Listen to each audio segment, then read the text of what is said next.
So, hopefully, start your blessing. Recently, I found a story that I believe that the Lord planted in my mind that might relate not only to you but also to yourself. I think you may have heard this one before, but I'll get into it. It's basically about the prodigal son.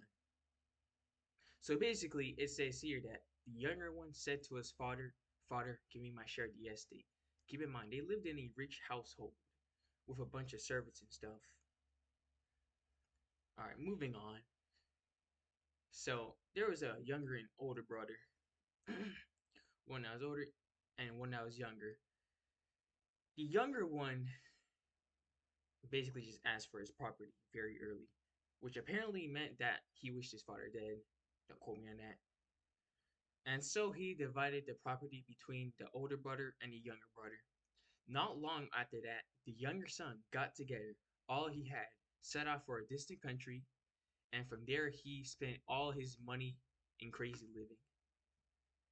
Basically, just spending it on whatever he could see. And after he spent everything, there ended up being a whole famine in that entire country. And then he was in poverty, destitute even. So he went and hired himself out to a citizen of that country who sent him to his fields to feed pigs.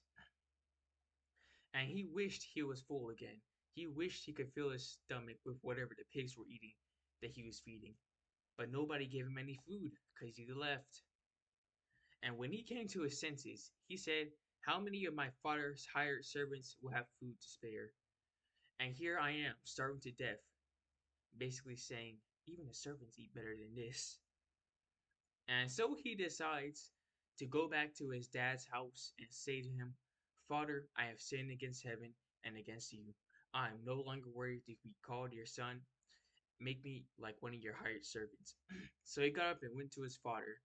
But while he was still a long way off, his father saw him and was filled with compassion for him. He ran to his son, threw his arms around him, and kissed him. And I believe that the lesson for us from this story is that yes, we can do terrible things, reckless things even.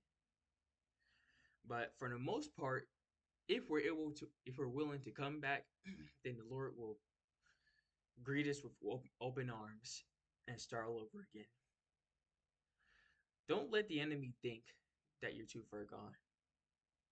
Don't let the enemy think you can't come back from it. Just believe you can come back from it. Have faith for once. And once you do come back, the Lord will make you whole again.